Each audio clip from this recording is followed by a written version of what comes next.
بسم اللہ الرحمن الرحیم۔ السلام علیکم ورحمۃ اللہ وبرکاتہ۔ Dear students, I hope you will be fine. امید کرتا ہوں آپ خیریت سے ہوں گے۔ پچھلے لیکچر میں ہم نے تجوید کی کچھ اصطلاحات پڑھی تھیں۔ اس لیکچر میں بھی ہم انشاءاللہ مزید تجوید کی کچھ اصطلاحات کے بارے میں جانیں گے۔ پچھلے لیکچر میں ہم نے تقریباً 15 اصطلاحات پڑھی تھیں۔ آج جن اصطلاحات کے بارے میں ہم پڑھیں گے ان میں جو پہلی اصطلاح ہے وہ ہے فتح۔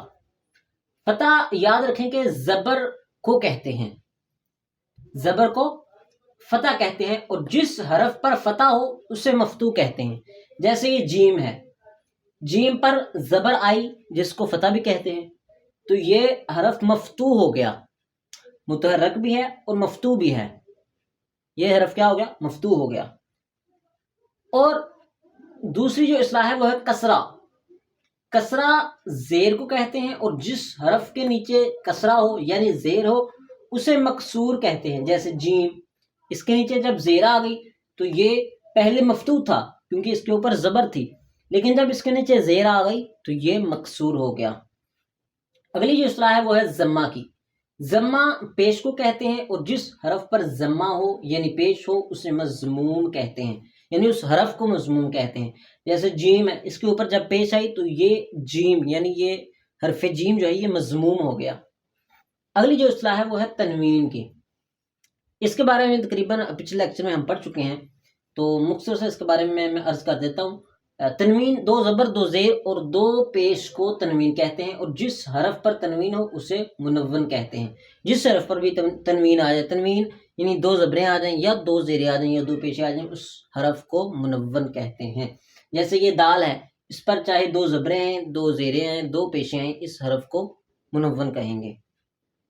اگلی جو اصطلاح ہے وہ ہے حروف مدہ یا ہوائیہ۔ حروف مدہ کی تفصیل آپ پڑھ چکے ہیں پچھلے لیکچرز میں، تو یہاں پر صرف یہ ہوائیہ اس کی کہتے ہیں کہ یہ ہوا پر ختم ہونے والے حروف ہیں، یعنی جب حروف مدہ آپ ادا کریں گے، جیسے آ، الف حمزہ زبر آ، یہاں پہ الف مدہ ہو رہا ہے، واو پیش وو، حمزہ واو پیش او، یہاں پہ واو مدہ ہو رہا ہے۔ تو یہ جب ختم ہوتے ہیں نا تو آپ غور کریں کہ یہ جب حرف کو ختم کرتے ہیں تو زبان وغیرہ اوپر یا نیچے ٹچ نہیں ہوتی، بلکہ یہ ہوا میں ہوتی ہے۔ او، آ، او، ای، یہ الف مدہ ہے، یہ واو مدہ ہے، اور یہ یا مدہ ہے۔ اگلی جو اصطلاح ہے وہ ہے حروف لین۔ اس کی ڈیٹیل آپ پڑھ چکے ہیں کہ یہ نرمی سے ادان ہونے والے حروف ہیں، اور یہ دو ہیں، واو اور یا۔ اور با، جیسے با واو زبر باؤ، با یا زبر بئی، بو بئی۔ اگلی جو اصطلاح ہے وہ ہے فتح اشباعی۔ فتح اشباعی، پیچھے ہم فتح پڑھ چکے ہیں، کسے کہتے ہیں؟ زبر کو فتح کہتے ہیں، اور فتح اشباعی کہتے ہیں کھڑے زبر کو۔ صرف زبر کو فتح کہتے ہیں اور کھڑے زبر کو فتح اشباعی کہتے ہیں۔ جیسے دال کھڑا زبر دا، یہ فتح اشباعی ہے۔ اگلی جو اصطلاح ہے وہ ہے کسرہ اشباعی۔ پیچھے آپ پڑھ چکے ہیں کہ کسرہ جو ہے وہ زیر کو کہتے ہیں، اور کسرہ اشباعی جو ہے وہ کھڑے زیر کو کہتے ہیں۔ کھڑے زیر کو کسرہ اشباعی کہتے ہیں، جیسے دال کھڑا زیر دی۔ اگلی جو اصطلاح ہے وہ ہے ضمہ اشباعی۔ ضمہ اشباعی الٹے پیش کو کہتے ہیں، الٹے پیش کو ضمہ اشباعی کہتے ہیں، جیسے با الٹا پیش بو۔ اگلی جو اصطلاح ہے وہ ہے سکون کی۔ سکون جزم کو کہتے ہیں، یہ جزم کی علامت ہے۔ سکون جزم کو کہتے ہیں، اور جس حرف پر سکون ہو اسے ساکن کہتے ہیں۔ جیسے حمزہ نون زبر ان، یہاں پہ نون جو ہے وہ ساکن ہے اور اس پر جزم ہے۔ اگلی جو اصطلاح ہے وہ ہے تشدید کی۔ تو یاد رکھیں کہ شد کو، یعنی یہ جو تین نوکوں والی علامت ہے نا، اس کو تشدید کہتے ہیں، اور جس حرف پر شد ہو یعنی تشدید ہو اسے مشدد کہتے ہیں۔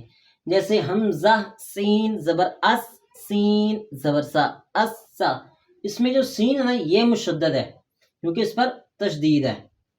اگلی جو اصطلاح ہے وہ ہے مخارج۔ مخارج کہتے ہیں کہ منہ کا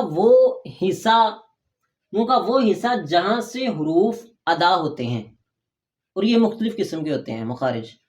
جیسے کچھ حروف جو ہیں وہ حلق سے ادا ہوتے ہیں، کچھ زبان سے ادا ہوتے ہیں. آگے انشاءاللہ اس کی تفصیل ہم پڑھیں گے. آگے اگلی جو اصطلاح ہے وہ حروف جن کا مخرج متحد ہے، حروف متحد مخرج، یعنی وہ حروف جن کا مخرج ایک ہو، جیسے طا، دال، تا، یہ تینوں ایک ہی جگہ سے حروف ادا ہوتے ہیں. ان تینوں کا مخرج جو ہے وہ نکلنے کی جگہ جو ہے وہ ایک ہی ہے. اگلی جو اصطلاح ہے وہ ہے حروف مختلف المخرج، یعنی وہ حروف جن کا مخرج الگ الگ ہو، جیسے با اور جیم. با الگ جگہ سے ادا ہوتا ہے، یعنی ہونٹوں سے ادا ہوتا ہے، اور جیم جو ہے یہ زبان کے درمیان و تالو کے درمیان سے ادا ہوتا ہے. تو یہ دونوں جو حروف جو ہیں وہ مختلف المخرج ہیں. اگلی جو اصطلاح ہے وہ ہے حروف حلقی کی. حروف حلقی کسے کہتے ہیں؟ یہ وہ حروف جو حلق سے ادا ہوتے ہیں انہیں حروف حلقی کہتے ہیں. جیسے حمزہ، ہا، عین، حا، غین، خا. یہ جو 6 حروف ہیں نا، ان حروف کو حروف حلقی کہتے ہیں، کیونکہ یہ حروف جو ہیں یہ حلق سے ادا ہوتے ہیں. آج کے اس مختصر سے لیکچر میں صرف مزید ہم نے 15 اصطلاحات پڑھی ہیں. تو انشاءاللہ اگلے لیکچر میں بھی ہم اصطلاحات ہی پڑھیں گے مزید. تو ان اصطلاحات کو آپ نے ذہن نشین کر لینا ہے.